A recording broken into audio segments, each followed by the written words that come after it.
오늘은 스가랴 제10강 말씀이 되겠습니다. 본문 말씀은 스가랴서 11장이 됩니다. 11장의 내용을 보시면 11장뿐만 아니라 여기 10장, 8장으로 쭉 넘어오면서 보시면 포로 귀환 후 성전이 거의 완성되어 가고 있는 시점입니다. 처음에 그 권리를 제가 처음에 말씀드릴 때 그 성전 이름이 스룹바벨 성전이라고 한 만큼 그 총독, 그 성전을 재건하는데 도움을 줬던 그런 사람들의 권리로 권세 중심으로 돌아갔습니다. 하지만 성전이 더욱 완성되어 가면서 유대인들에게서 가장 중요한 그 제사가 가장 중요했잖아요. 제사를 주도하고 있는 제사장에게 힘이 실어지기 시작했습니다. 그런데 그 제사장은 그 제사 중심이라고 했을 때 그게 이미 잘못된 거거든요. 신약성경에 말씀했죠. 예배 중심으로 잃어버린 양을 잃어버린 사람 맞아 죽을 사람을 그대로 방치하는 거 이게 잘못됐단 말이에요. 그래서 제사장에게 그 당시 그 제사 중심 제사 때문에 제사장에게 힘이 실어지고 있다라는 것은 이미 무언가 잘못되어 가고 있다라는 얘기이기도 합니다.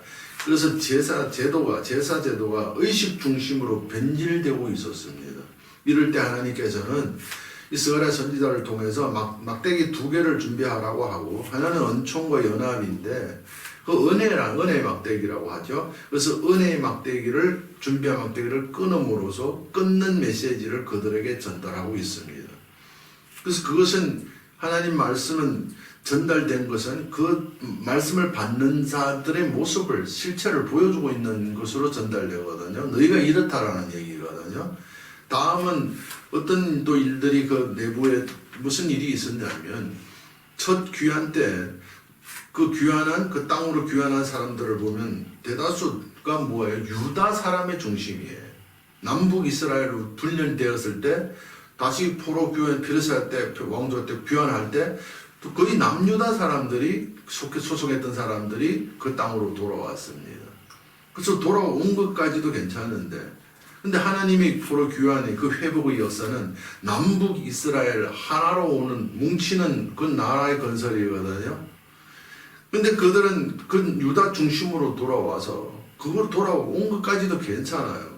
그리고 성전 건축에 동참하겠다라고 하는 그 원래는 분열되기 전에는 그 사마리아 땅이 북이스라엘이잖아요. 수도였잖아요. 사마리아인들이 동참하겠다라는 그걸 거절함으로 인해서 뭐예요? 불필요한 그런 핍박, 성전 건축의 핍박까지도 받는 모습을 제가 처음 시작 때 말씀을 드렸습니다. 그래서 이러한 행위로 인해서 어떻게요? 포로로 이미 잡혀가서 회복하지 못한 자들이 돌아오기에 그들은 돌아올 자들에게 걸림돌이 된 거예요.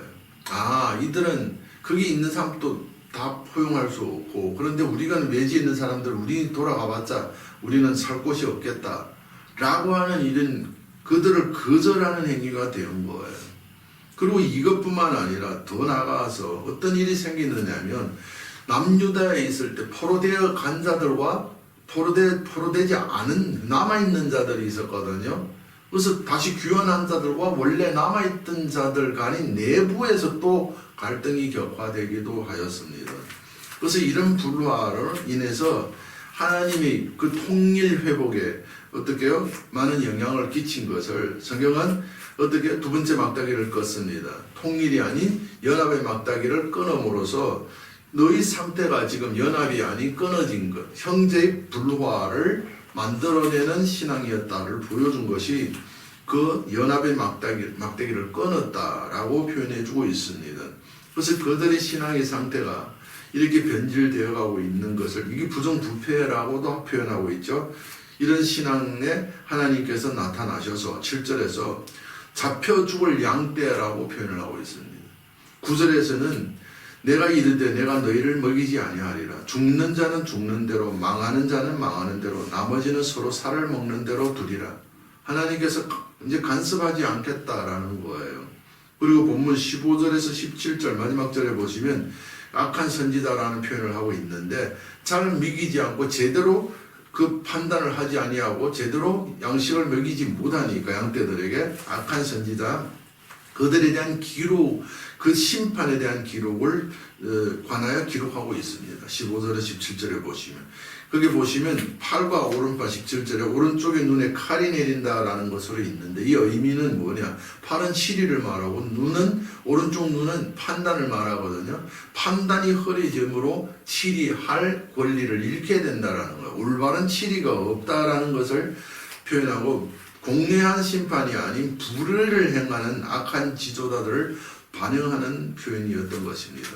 이런 신앙을 하고 있는 자들을 오늘 본문 8절에서는 스가랴 11장 8절에 이는 내 마음에 그들을 싫어하였고 그들이 마음에도 나를 미워하였음이라 그랬어요. 하나님은 세상을 사랑합니다.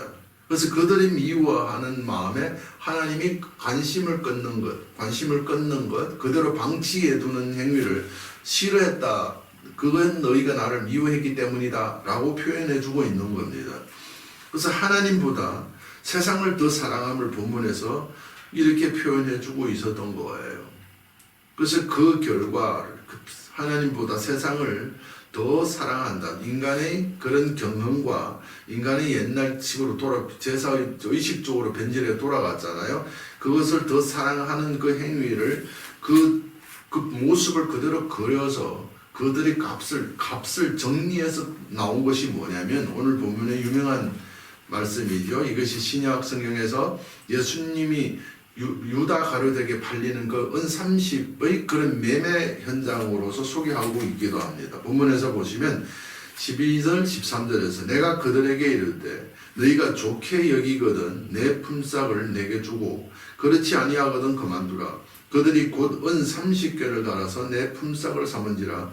여호와께서 내게 이르시되 그들이 나를 헤아린 바 그 싹은 토기장에게 던지라 하시기로 내가 곧 그 은 30개를 여호와의 전에서 토기장에게 던지고라고 합니다. 이것은 무슨 얘기냐면 선지자가 하나님 말씀을 대언하고 말씀을 전하는 자잖아요. 그래서 이들이 그 말씀을 듣지 않고 자기들 변질된 그런 신앙을 하고 있고 제사와 그런 걸 통해서 그렇게 나아가고 있기 때문에 그리고 연합이 아닌 오히려 연합을 끊는 형제 우애가 통일이 아닌 완전히 연합을 끊어버리는 역시 남녀도 중심 우리 중심 하면서 북이스라엘을 포용하지 못하는 이런 상태의 신앙을 하고 있을 때 하나님께서 그들을 하나님을 미워하는 세상 사랑함으로 하나님을 미워하는 마음이라고 그랬죠. 표현했죠. 18절에서 그리고 그들의 미워하는 그 신앙의 모습을 정한 것이 결과로 정해준 것이 바로 하나님의 말씀을 대언하는 자 선지자의 값을 정하라고 했더니 그들이 은 30으로 내어줬다고 해요. 그래서 하나님께서는 그들이 정한 그 값으로서 어떻게 해요? 여호와의 전이라는 말씀은 그 레위인들 성전을 어떻게 해요? 섬기는 자들에게 주어진 그런 토지를 말해요. 그들의 목도 있었거든요. 그러면 그들의 몫은 성전을 중심으로 한 그 변두리에 성전 주위에 있는 그런 땅을 말해요. 어떠한 지정된 토기장의 땅을 말합니다. 그게 그 값으로 거기에다 그 값으로 던지라. 그게 목으로 던지라. 라고 하나님이 하심으로 그리로 던졌다. 주었다라는 거예요. 그럼 우리 한번 따져보면 그 값이 얼마라고? 말씀을 전하는 선지자의 값이 은 30이라고 했습니다. 보통 선지자는 대제사장 가문에서 보통 나옵니다. 그들에게는 백성들이 드린 11조와 감사헌금 등의 여러 가지 면으로 어떻게 뭐가 있느냐면 그런 생활비가 주어지게 되어 있어요. 그리고 집안이 안 좋은 누구와 같은 누구죠? 아모스와 같은 이런 목자들이 있죠. 일반 목자. 그런 자들은 그 시대의 그 왕으로부터 인정이 되면 그 정부로부터 왕실에서 선지자에게 생활비를 지급하게 되어 있었습니다. 그런 구조입니다.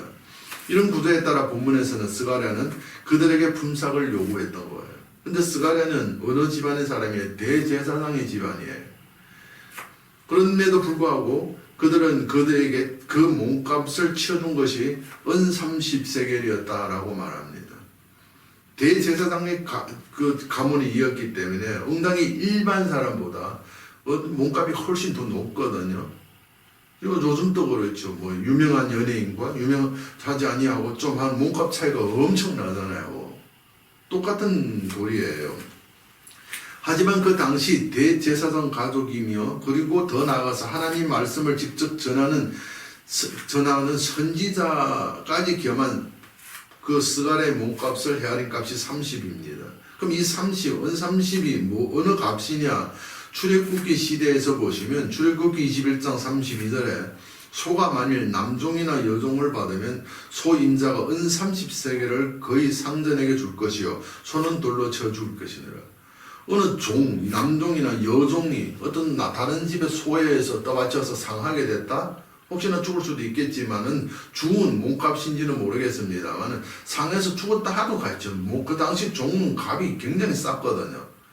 그래서 그 상하게 된 그 종에게 지불, 그 몸값, 상하게 된 몸값이 30세겔이에요. 굉장히 싼 거, 굉장히 낮은 거거든요. 그리고 페르시아 제국 시대에 일반인 연소득이 10에서 20세겔입니다. 그리고 뭔가 어떤 그런 분야에 전문가의 연소득이 30에서 그 무엇이냐에 따라서 30에서 60세겔입니다.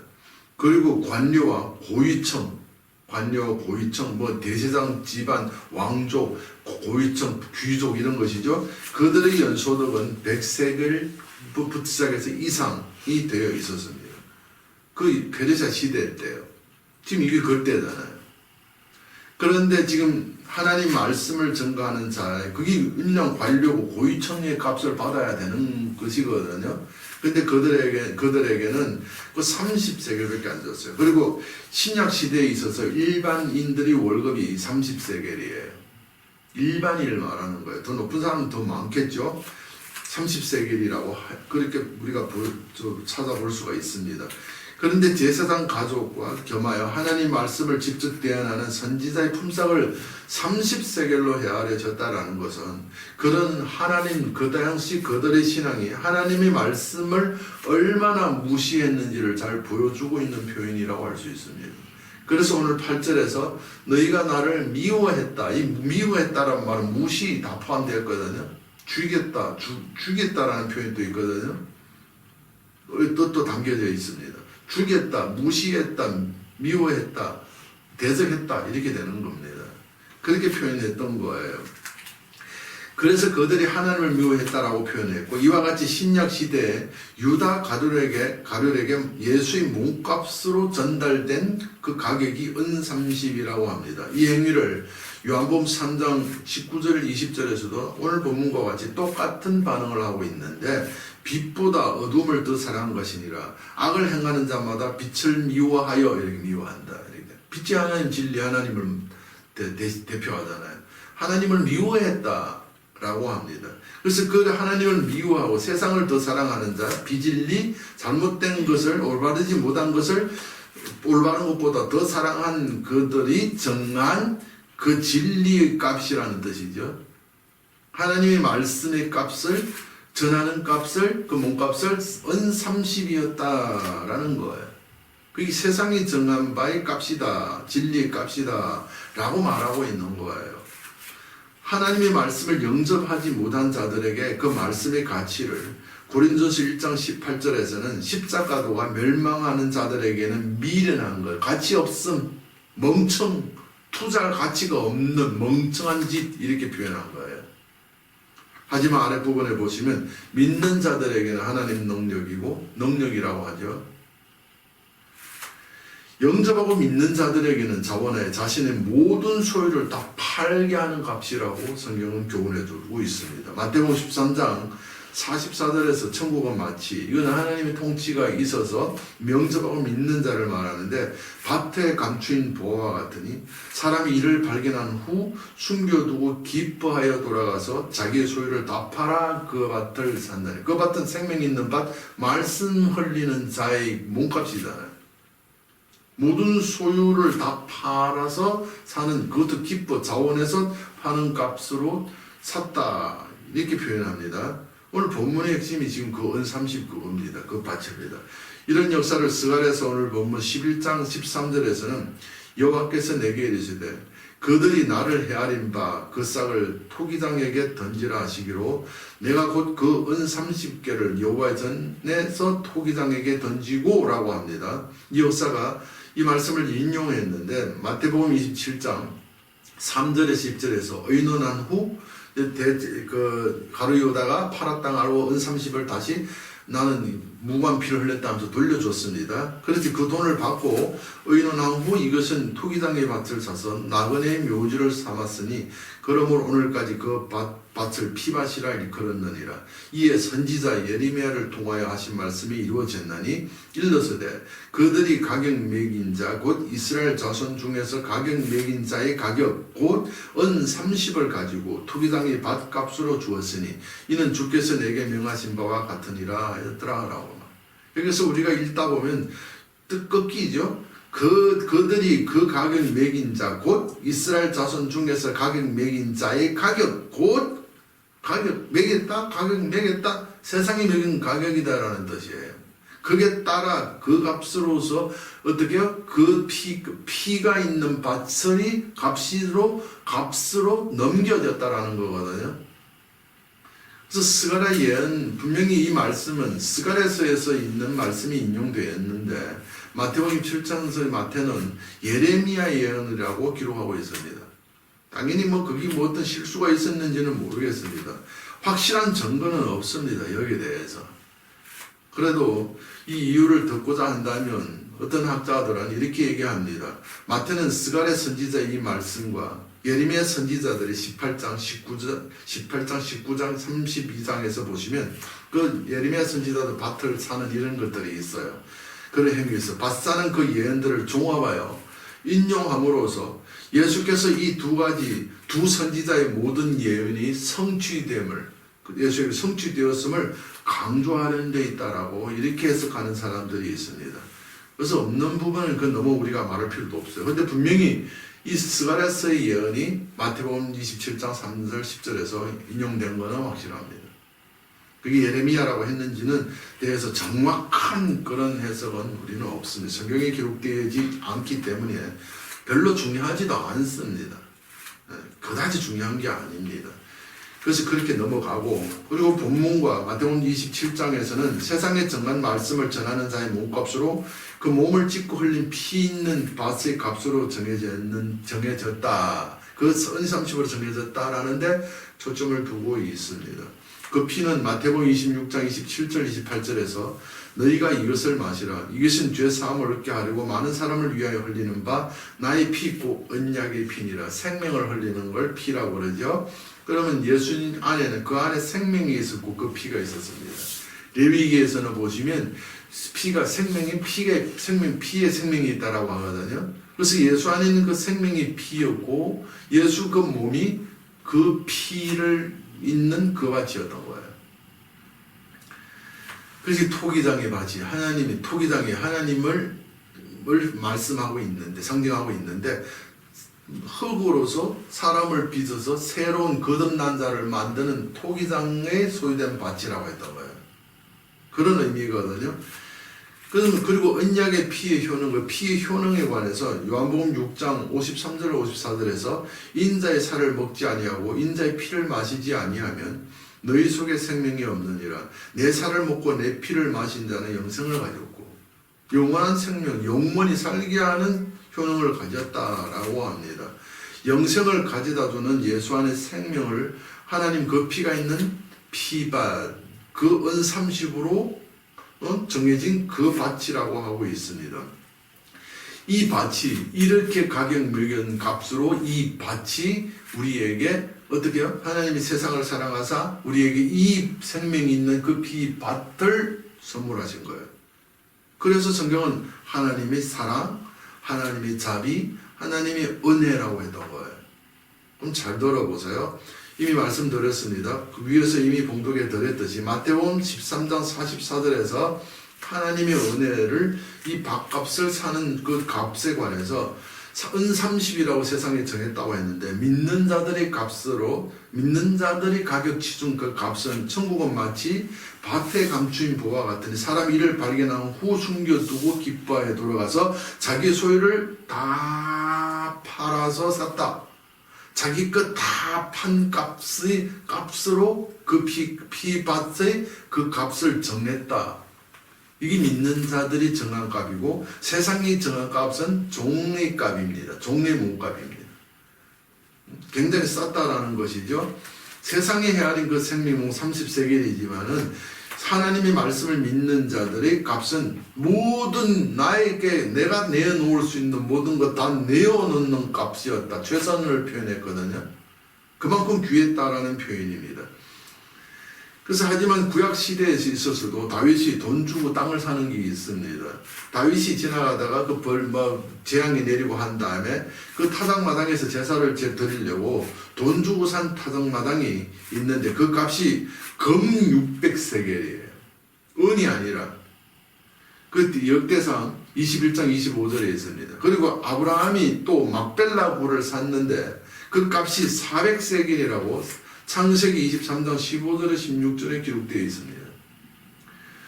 때문에 세상이 정한 스가랴와 예수의 몸값이 30세겔로 그 밭을 샀다라고 하지 아니하고 30세겔 그 값, 세상에 정한 값이 그 값은 아닙니다. 아니다라는 것이죠. 그냥 던졌다라고 표현했어요. 왜 그랬냐면 신약시대에 있어서 제일 비싼 땅이 어디였냐면 성전의 주위의 땅이에요. 근데 성전 주위에 있는 땅은 레위인들의 목이에요. 그래서 성전에 여호와의 전에 토기당이 밭이라고 되어 있죠. 오늘 본문에서도 그렇고 마태복음에서도 그렇고 레위인들에게 정해진 그 땅이거든요. 그래서 땅값이 무지 지금 이거 스가랴서 일대에는 나라가 혼나 막 그랬을 때 땅값이 그냥 부르는 만큼의 값이 땅값이었던 거예요.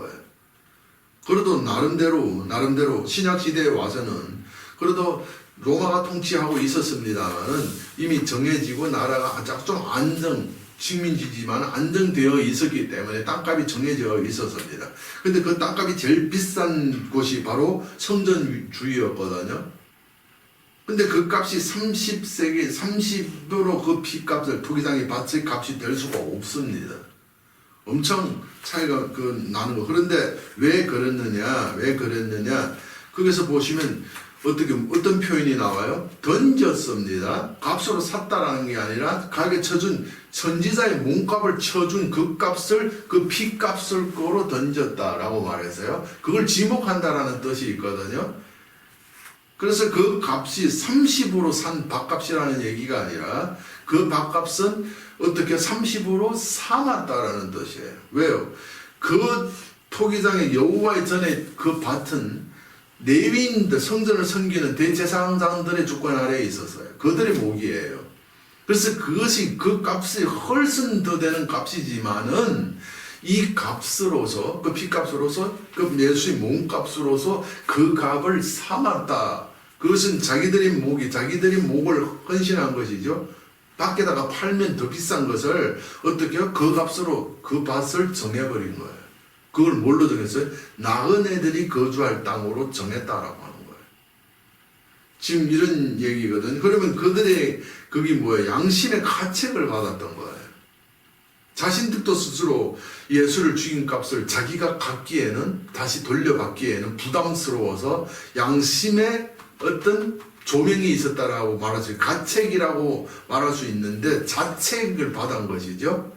도덕적인 자책 플러스 헤아린 값이 그 피밭의 값입니다. 이거는 세상으로 나타난 값입니다. 무슨 말 다시 말씀드릴게요. 양심의 깨달음, 자책, 가책 플러스 그게 값이에요. 엄청난 값이에요. 그 플러스 세상이 매긴 말씀의 값. 이것을 합한 값이 합한 그 가격이 그 피밭이라고요.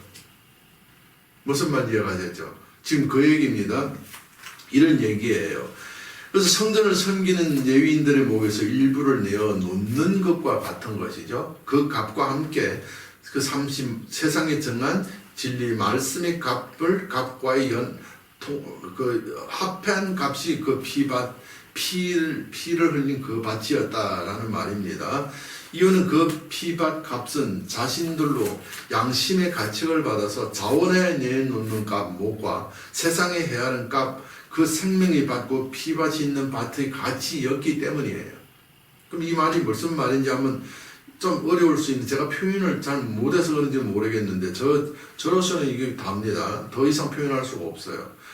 하나님이 세상을 사랑하사 은혜를 베푸신 것이 그 피 곧 생명 보화가 있는 그 밭을 그 보화를 발견한 그 사람이 스스로 자신의 값을 얼마나 정한 만큼의 그 값으로 그 보화가 있는 밭을 선물하셨기 때문이에요. 제가 이걸 써도 저는 깨달은 말을 썼다고 쓴 거 이래요. 다시 한번 읽어드릴게요. 하나님이 세상을 사랑하사 은혜를 베푸신 것, 그것이 예수 생명 있는 피밭 예수를 줬잖아요. 우리의 것으로 줬잖아요. 디도미 하셨으니 이렇게 됐잖아요. 독생자를 줬다란 말이 뭐예요? 피밭을 은혜로 너희 밭으로 줬다라는 얘기거든요. 그러면 이 행위가 뭐예요? 그 이거를 보화로 발견한 사람들이 스스로 자신의 값을 얼마나 정한 스스로 자신의 값이 얼마로 정한 만큼의 그 값으로 그 보화가 있는 밭이 우리에게 하나님의 디도미 하심이 디도미 되는 거예요. 선물되어지는 거예요. 왜요? 하나님 말씀 예수를 성경은 우리 안에 나의 모든 소유로 나의 값으로 우리를 안에 있는 정체를 알리는 값으로 우리에게 거울로 주어졌기 때문이에요. 나로 주어졌기 때문이에요. 이해가 되셔서 이제 지금 이 말씀이 그래서 이해하기 쉽게 설명드리면 보화를 원하는 사람의 그 마음 상태가 얼마나 갈급한지, 다른 표현으로 빛의 조명에 양심의 가책을 얼마나 느꼈는지, 빛의 조명을 받아 얼마나 깨달았는지의 차이에 따라서 값이 정해진다라는 말씀이에요. 그래서 그 핏값은 가격이 없습니다. 가격을 정낸 무슨 값? 세상이 정한 몸값 플러스 양심의 가책에 지니까 그 가책이 얼마만큼 깨달아지느냐에 따라서 얼마만큼 그 보화가 필요한 자가 되는다의 차이에 따라서 그 지불하는 그 값이 달라지거든요. 이런 값을 말하고 있거든요. 그래서 하나님 그 생명에 있는 밭의 가치를, 말씀의 가치를 보화라고 표현했던 거예요. 보화는 가격이 없습니다. 그런데 정해졌어요. 삼았어요. 무슨 가격? 세상에 정한 값 플러스 사람이 마음상에서 받은 가치 깨달음의 값과의 그 마음의 값과의 연합이에요. 그 값은 정해지지 않았어요. 이 값이 플러스 합한 값을 성경은 그 생명 피밭의 가격이라고 말했던 거예요. 그래서 마태복음 13장 45절 46절에서 천국은 마치 좋은 진주를 구하는 장사와 같으니, 이런 표현을 보면 그 사람은 진짜 모든 그런 재산을 가지고 천국의 그 보화를 말씀을, 영적인 그 말씀을, 진리를 찾고 있었다라는 얘기예요. 그걸 찾아다니는 장사를 했다라는 거예요. 찾는 장사. 그래서 극히 값진 진주 하나를 발견하면 가서 자기 소유를 다 팔아 그 진주를 샀느니라. 위에 44절에서도 자기 소유를 다 팔아 그걸 샀느니라. 그럼 뭐예요? 그 사람이 판 값과 이 사람이 판 값이 그 내어놓는 소유가 같다고 우리는 볼 수 있나요? 똑같다고 우리는 말할 수가 없잖아요. 사람의 사정에 따라서 다를 수도 있잖아요. 그럼에도 불구하고 성경은 그 보화의 값이, 진주의 그 값의 차이를 말하려고 하지 아니하고 그냥 모든 소유, 내가 갖고 있는 모든 소유의 값으로 그 보화 있는 그 밭의 가치 대등하게 그냥 선물되어진다라고 말하거든요. 그래서 그 밭의 값은 어떤 값이냐라고 위에서 이미 말씀드린 대로 그 마음 상태에 이 보화가, 이 진리가 나에게 얼마나 갈급한 것으로 원함이 되어 있고 그것이 내가 얼마나 그것을 원하고 있는지의 그 차이에 따른 그 값에 따라서 그 밭의 값이 높아지고 낮아지고 많아지고 적어지게 정해진다라는 얘기예요. 그래서 이런 말을 바꾸어서 말씀을 드린다면 뭐예요? 그 사람에게서 어떻게 그 사람이 그것을 얼마나 존중하느냐에 따라서, 얼마나 그걸 좋게 여기냐에 따라서 그에게서 받는 은혜가 더 커진다라는 말과 똑같아요. 그래서 말씀을 가치 있게 넘겨야 되는 거예요. 그래서 전번 시간에 제가 상담도 돈 주고 한다, 돈 안 한다 이렇게 말하니까 또 그걸 잘못 생각하는 사람들이 있습니다. 할 수가 있습니다. 그런 말이 아닌 거 아시죠? 여러분이 무슨 뜻인지 가치 있게 넘겨야 되지 싸구려로 넘겨서는 안 된다고 그래요. 그래서 가치 있게 넘기는 것은 귀하게 넘겨져야 돼요. 왜요? 귀하지 않은 걸 귀하다라 귀하게 넘겨야 된다는 게 아니라 귀하기 때문에 귀하게 합니다. 그래서 제가 지금 하는 거 10년 넘게 이렇게 하여 놓는 게 얼마나 귀하게 하는지 여러분 아시죠? 처음에는 여기에 대해서 반응하는 분들이 많아 있었거든요. 그러면 안 된다고. 이러면 전도가 안 되고 부흥이 안 되긴 했습니다만은 그래도 저는 계속 이렇게 유지하고 있잖아요. 계속 이러고 있잖아요. 왜? 이 말씀이 그만큼 어떻게 귀하기 때문이에요. 저는 그렇게 귀하게 생각하기 때문이에요. 그래서 귀한 것은 귀하게. 제가 많으시 보석이 이따만 걸 가졌다면 이거 들고 가서 자랑하고 가지세요. 저는 안 그럽니다. 여러분들도 안 그러는데 그럼 누가 그럴 사람이 어디 있냐고 좋은 거. 근데 하나님은 그걸 소개해야 되는데 소개하고 있을 뿐이에요. 듣는 자들에게 좋아하는 자들에게만 선물할 뿐이에요. 싫어하는 사람들 별로 그만큼 그 가격을 못 치르는 자들에게는 주고 싶은 마음이 없습니다.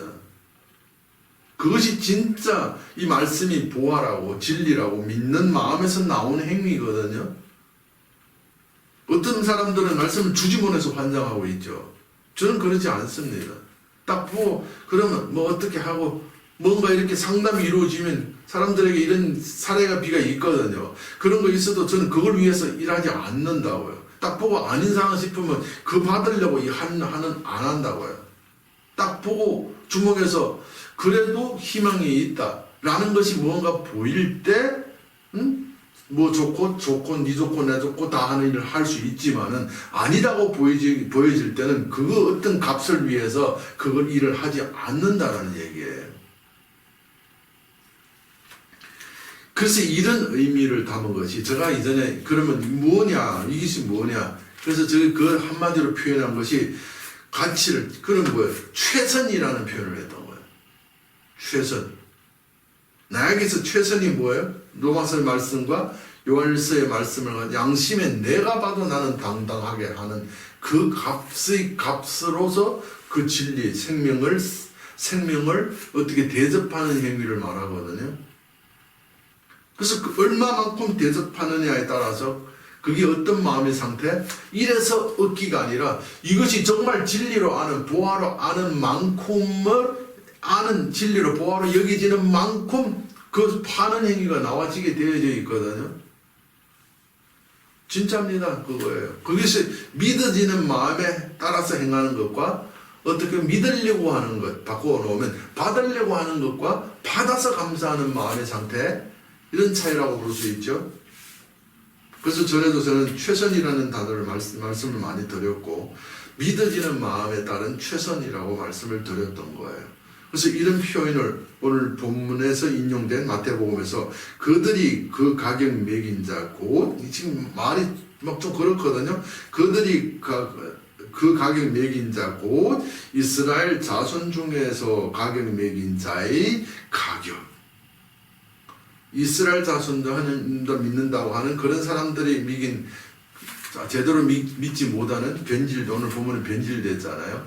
하나 예수님께 왔을 때에도 그 유다 가롯의 그런 신앙이었잖아요. 잘못된 신앙이요. 의식주 외식의 신앙이었잖아요. 그들이 매긴 그 가격, 매긴 자의 가격, 그 은 30을 가지고 토기장의 밥값으로 주었더라 그래서 주었더라. 주었더니 그 값이 그 값으로 던졌어요. 여기 정리 오늘 본문에서는 던졌다라고 표현됐어요. 그냥 던져 주었다라는 거예요. 삼았다라는 표현보다도 주었다라는 거예요. 보태라는 의미도 있을 수 있고 그런데 그래서 그 값이 이미 말씀드렸죠. 그 땅값이 얼마나 비쌌는지 비싼데 그 값일 수가 없는데 양심의 가책 받은 그 가책과 플러스 그 세상에 매긴 그 값이 그 피값이라고 말씀드렸어요. 그럼 이런 말씀을 왜 우리에게 전달했느냐라는 말은 하나님의 그 생명이 있는 밭, 부화가 있는 밭을 사는 믿는 자들의 값도 이렇게 치러진다라는 말이거든요. 그래서 내가 얼마만큼 중하게 여기고 얼마만큼 그것이 진리라고 여기지는 그만큼 내가 받은 만큼의 행위가 나와지게 되어 있어요. 값을 치러지게 되어 있어요. 그래서 저는 여러분들에게 하나님이 일하시기만 그냥 기다리고 있지, 제가 여러분들에게 막 강조하고 말씀이니까 할 수밖에 없는 것, 이렇게 전해지니까 흘리는 것 외에는 그런 말을 딱 안 하잖아요. 그래서 뭐 성탄절도 뭐 말도 안 하고, 사실 11월 달 되면 감사절도 있고, 교회에서는 나중에는 막 할지는 모르겠습니다. 지금 형편에 하고 싶은 마음이 없어요. 좀 더 여러분들에게 저 입으로 부담 주어서 하는 걸 하고 싶지가 않아요. 여러분의 마음에 하나님에 의해서 되어지는 것만 일단, 왜 그게 저희가 할 일이기도 합니다. 그리고 지금 사정이 또 그렇기도 하고요. 그랬거든요. 그래서 그런 말씀들 일절 안 하는, 제가 뭐 몰라서 그러겠어요. 감사절 다 압니다. 뭐 11월 셋째 주고 뭐 성탄절은 말할 것들이 다 알고, 당연히 그 절을 명절을 지킨다라는 건 아닙니다만은 뭐 말도 제가 띄지도 않잖아요. 교회에서는 그런 것을 명절을 말하면 그 명절에 따른, 뭐 제가 오늘 감사주일입니다. 근데 감사주일날은 감사한 건 많이 해야 되거든요. 교회 그 예정에서 그 1년에 그 안에서, 비용 안에서 나오는 예정 안에서 보통 3분의 1이 감사한 건 감사절에서 나오거든요. 그냥 4분의 1 내지 3분의 1이요. 그래서 그런 얘기를 전혀 안 하잖아요. 그래서 여러분들도 은혜가 많이 받았다라는 표현과 은혜를 못 받을 때 있고 받을 때가 있잖아요. 그게 동일할 수는 없는 거예요. 그래서 그런 마음의 차이에 따라서 반응이 함께 되어져야 된다라는 표현이고, 그래서 오늘 그 말씀을 하고 있는 거예요. 성경에서 너희가 먹여준 그 값과 그 양식에 받은 그 값이 땅은 비싼데 그 값으로 정해서 양식에 받은 가치, 그래서 유다 가룟이 그걸 던져줬더니 자기도 받기에 부담스러운 거예요. 이걸 우리가 받으면 안 된다, 어떻게 하지 해서 자기들이 권한 아래에 있는 그 전에 제사장들의 권한 아래에 있는 그 밥값을, 그 안에 있는 그 값을 비싼, 세상의 시가는 비싼데 그 값으로 30냥 던져서 나그네 묘지로 하나님이 백성들 하는 대접하는 하나님의 말씀을 전하는 소자들이 나그네들이잖아요. 나그네들이 그것으로 나그네 땅으로 삼았다라고 말하는 거예요. 묘지로. 그게 양샘의 가책을 말하거든요. 그걸 다른 표현으로 말하면 말씀의 깨달은 마음에 따른 거거든요. 그래서 우리의 값이 그러합니다. 저희 삶도 똑같습니다. 저도 똑같이 말씀의 은혜를 받았으면 그만큼 삶에 적용을 하게 되고, 받은 만큼 오늘은 좀 그랬다가 믿음이 식을 때도 있고, 믿음이 또 그럴 때도 있고 그렇잖아요. 그런데 그것이 한결같이 그런 건 아니잖아요. 그래서 그게 따른 그런 반응을 말하고 있고, 당연히 정해진 거는 있습니다만 그게 따른 반응을 말하고 있거든요. 그래서 그 값을 얼마나 치루주느냐에 따라서 내 몸값이 정해져요. 왜요? 예수의 값이, 그 값이 나로 오셨잖아요. 나로 오셨잖아요. 그래서 그 값을 얼마나 높게 정해주느냐에 따라서 그건 나니까 내 몸값이 얼마로 뛰게 되는 거예요. 그 값을 작게 정하면 내 몸값이 작아지고, 그 값이 높게 하면 내 몸값이 높아진다. 그 말을 마태복음에서 네 마음 있는 그곳에 마음 있는 곳에 보아도 거기에 있다. 보아 있는 곳에 네 마음이 거기에 있다라고 말씀한 거예요. 그게 보아와 그 마음을 일치시켰잖아요. 있잖아요. 마태복음 6장에. 이 말씀만 하고 마치겠습니다. 마태복음 6장에 보시면 6장 맞나요? 누가복음인가? 누가복음이겠네. 누가복음 제가 한번 볼게요. 누가복음 11장인가 한번 볼게요. 그럼 있죠. 그 말씀 있죠. 여기에 있네. 11장 34절에서 보시면 너희 보화잖아요. 보물이 있는 곳에는 너희 마음도, 그 마음과 그 보물을 같이 일치시켰다니까요. 그래서 그 말씀을 한 거예요. 그들이 그 가격 매긴 자, 곧 이스라엘 가격 매긴 자, 그 값을 그 나그네 묘지로 정했다. 이런 말씀의 의미가 바로 네 마음이 보화가 있는 곳에 네 마음이 있다. 마음과 보화의 값이 일치시켰다라는 얘기거든요. 그래서 바라옵기는 저와 여러분 모두가 세상은 하나님의 말씀의 값이 내가 정한 값이 바로 나의 값입니다. 그것은 이웃 사랑으로 표현했죠. 이웃 사랑이 내 몸같이 너다라고 말했거든요. 그래서 이웃 사랑이 그 남을 몸값을 얼마나 쳐주냐에 따라서 자신의 몸값이 정해지게 된다라는 말씀이거든요. 그래서 우리가 세상을 어떻게 바라보느냐라는 것이 내 안에 있는 나의 값이라니까요. 내 마음에 그렇게 되어 있다라는 거거든요. 그것을 불교에서는 뭐라고 표현해서 일체유심조라고 하는 그 말하고 똑같습니다. 그래서 세상을 선하게 보면 선이 펼쳐지고 내 안에서 선한 것이 있으면 세상을 선하게 볼 수 있다라는 얘기거든요. 그래서 선하게 보고 있다라는 것은 남을 헤아리는 대로 헤아림 받는다고 말해요. 마태복음 7장에서 이것을 증명하는 표현이 오늘 본문에서 말하는 연삼식으로서 나그네 묘지를 피밥을 사는 그런 말씀으로 우리에게 전달되고 있습니다.